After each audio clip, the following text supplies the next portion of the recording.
controversial na laban noon ni Tyson Fury versus Wilder at Shakur Stevenson.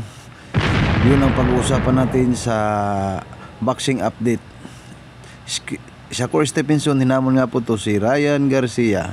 So kung bago pa lang kayo dito sa YouTube channel natin, please click subscribe muna, hit ang notification bell para lagi kayong updated sa mga balita na katulad nito. So bago natin umpisa ng topic na ito, intro muna tayo para swabe yung kwentuhan natin dito sa makabagong Sport TV. So wag na natin patagalin, intro muna tayo, let's go!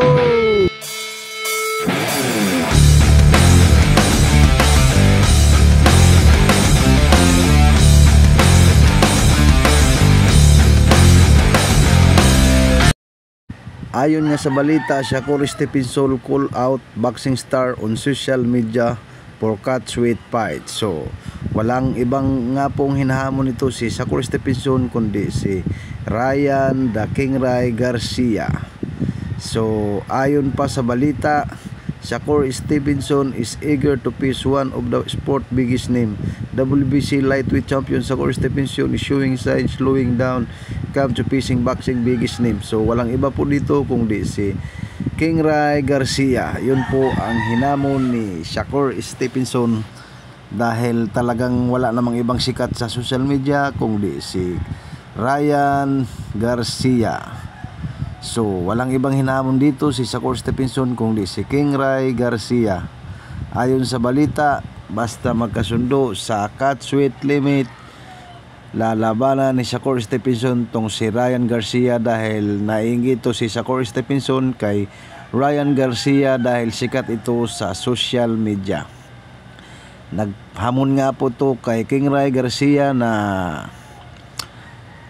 labanan siya kahit sa 140 pounds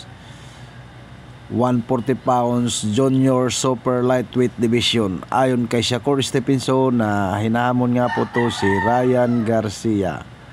So nag-aamok na nga po to si Shakur Stevenson kay Ryan Garcia dahil talaga namang buminta yung nakarang laban ni Ryan Garcia versus Tank Davis. Sa kabilang balita naman tayo mga idol, referee noon sa laban ni Wilder versus Fury nagsalita na. Referee Jack Reese recalls dramatic first encounter 5 years of us accused American of making excuse and claim result wasn't controversial. Controversial nga po yung knockdown na tinawag ng referee sa unang pagtatapat nila ni Tyson Fury versus Wilder. Matatandaan natin na nag-artistahin tong si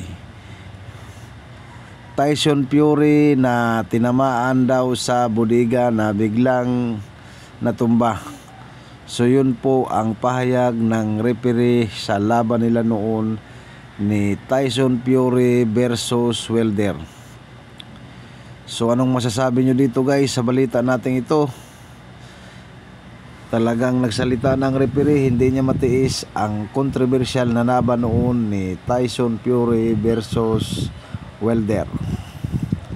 So nagsalita na nga po to sa tagal na panahon, 5 taon na nakalipas yung laban nila ni Tyson Fury versus Wilder. So hanggang dito na lang muna yung topic natin ito. Lagi kong sinasabi, huwag kalimutan mag-subscribe, hit ang notification bell para lagi kayong ma-notify sa mga bagong updates ng boxing na katulad nito. Sa muli, lagi kong sinasabi, mag-comment kayo para sa next video natin, ma-shoutout ko naman kayo mga idol. So hanggang dito na lang yung topic natin ito. Hasta la vista, baby. Bye-bye.